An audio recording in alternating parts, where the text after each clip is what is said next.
یہ تھے جناب حسین دلوائی صاحب۔ اب میں گزارش کروں گا شہر اور ملک کی مشہور شخصیت جناب مہیش بھٹ صاحب سے کہ آپ آئیں اور اپنے خیالات کا اظہار فرمائیں۔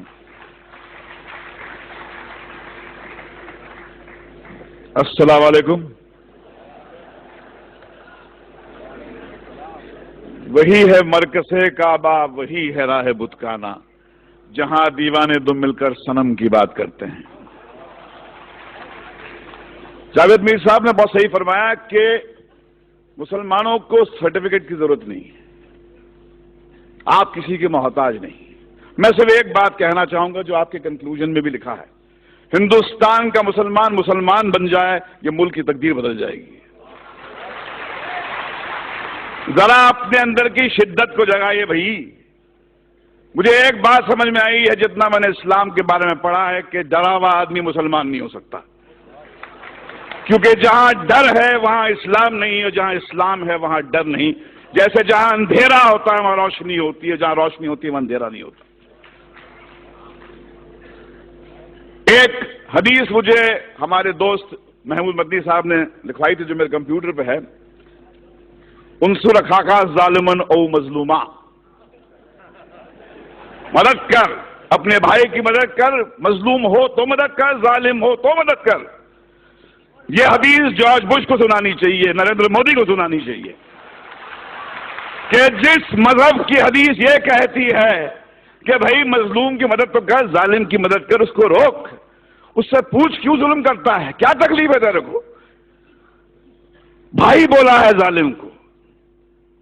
اب ایسے مذہب میں ٹالرنس نہیں ہے تو اور کیا ہے؟ مگر سمسیا کچھ اور ہے۔ آپ اندھوں کے ملک میں، اندھوں کی دنیا میں آئینہ بیچنے نکلے ہیں۔ دنیا کا سب سے بڑا دہشت گرد وائٹ ہاؤس میں رہتا ہے، افغانستان کی پہاڑیوں میں نہیں رہتا ہے، اور یہ پورے دنیا کی حکومتیں، یہ 6 بلین لوگ، ان کی جرت نہیں ہوتی ہے کہ جا کے اس جارج بش کو ٹیررسٹ کر کے اس کو پھانسی پہ کے تختے پہ لے جائے۔ میں اوسامہ بن لادن کے خون کے کھیل کو نہیں معاف کروں گا، بشرطے آپ جارج بش کو بھی اسی طرح ٹریٹ کریں۔ ایک طرفہ بات نہیں ہو سکتی ہے۔ اسٹیٹ ٹیررزم کا آپ کنڈون کریں گے اور ان کو کہیں گے ٹیررسٹ، جیسے کسی نے فرمایا تھا مولانا دریا والی صاحب نے کہ بھیا کہ آپ نے بام بلاسٹ کے جو ایکیوز کو تو ٹیلی ویژن پہ چیخ کے اناؤنس کر دیا کہ ہاں یہ صاحب ان کو یہ سزا دی گئی ہے، مگر بابری مسجد جب شہید ہوئی اس کے بعد میں 1000 لوگ تو یہاں مرے تھے، ان کا کیا؟ کون دے گا ان کو سزا؟ کہاں جا کے گڑ گڑائیں، کس سے بھیک مانگیں؟ آج تو ہماری یہاں پر سرکار این سی پی اور کانگریس کی ہے۔ کیا ہوا شری کرشن کمیشن رپورٹ کا؟ جو سماج انصاف نہیں دے سکتا وہ ٹیررزم سے مکت نہیں ہو سکتا۔ اگر آپ کو ٹیررزم سے مکت ہونا ہے تو انصاف دینا پڑے گا آپ کو، اور اگر آپ نے اپنے پولیس اسٹیشنز کو ٹارچر چیمبرز بنا دیا، وہاں پر معصوم کو لے جا کے مارو گے، پیٹو گے، ذلیل کرو گے، تو ٹیررزم بڑھے گا۔ ہمیں ایک ہی بات کرنی چاہیے، وہ یہ ہے کہ ہمارے اندر وہ جرت ہونی چاہیے۔ حدیث آپ کی ہے، رسول اللہ نے فرمایا تھا کہ سب سے بڑا جہاد کیا ہے؟ ظالم بادشاہ کو اپنا صحیح چہرہ دکھانا۔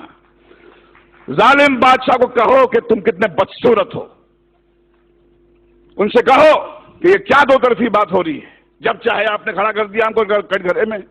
اور دیکھیے جارج بش بھی کہتا ہے کہ اسلام تو مذہب پیس کا ہے، ٹالرنس کا ہے، مگر فیکٹ یہ ہے کہ جہاں داڑھی والا نظر آتا ہے آپ بولتے ٹیررسٹ ہے۔ یہ لڑائی اس سیمینار سے ختم نہیں ہونے والی ہے، یہ بہت لمبی لڑائی ہے۔